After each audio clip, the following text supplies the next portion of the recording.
There was a storm. It was an accident. We had an accident. And we got stuck, and we couldn't get out. We couldn't get out because of the storm.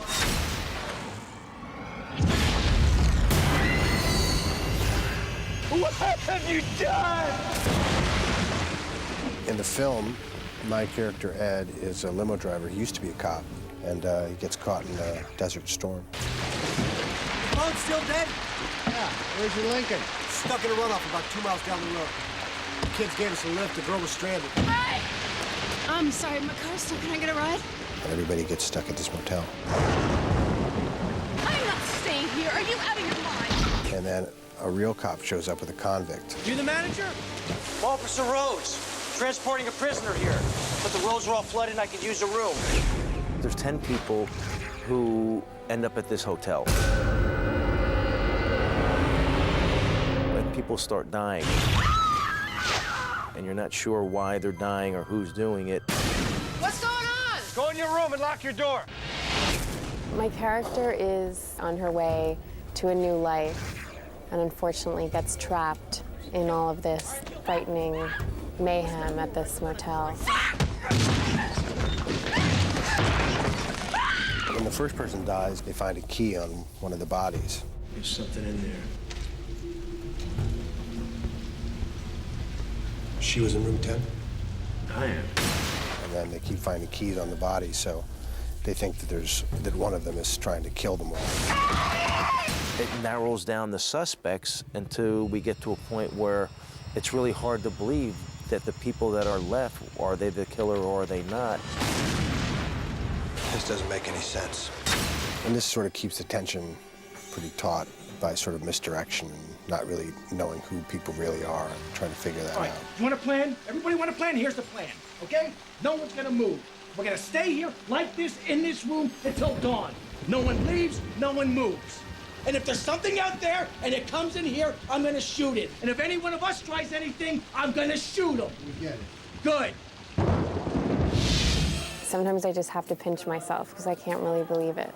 And I'm working with Ray Liotta and John Cusack, and everyone's very supportive. And as soon as everyone was together, it really came to life and came off the page. He's a cool cucumber. Typically in Hollywood, you know, scripts go out and I read a lot of material. And every now and again, if you get lucky, one kind of pops. And I, loved it immediately. Went home and I told Jim Mangold, my husband, who's also director, that I'd read the script and loved it. So I gave it to him, and 24 hours later, he's like, I want to direct it. Thought it was really a fabulous idea for a movie, and for a director, a real opportunity to do some really amazing things. The movie plays with both time and memory and reality and dreamscapes and nightmares and ideas about reality in a really interesting way. I give up! What the hell do you want? What do you want, you sick bastard? What do you want from us?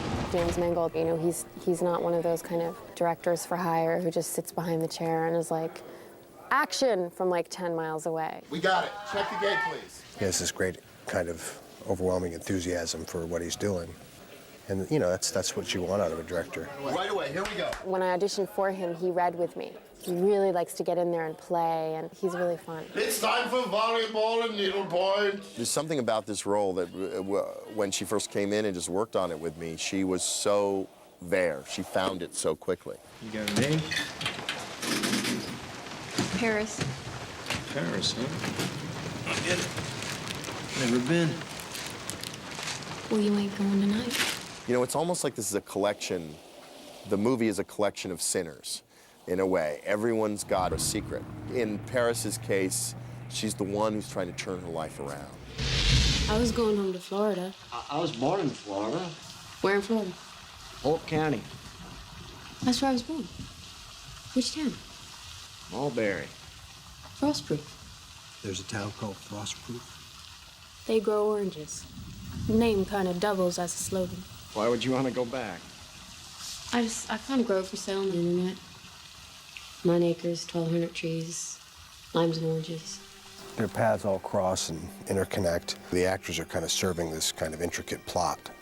So a lot of films you have to do stuff where character motivates plot. But this is one where we're in a way, the actors are kind of these elegant chess pieces.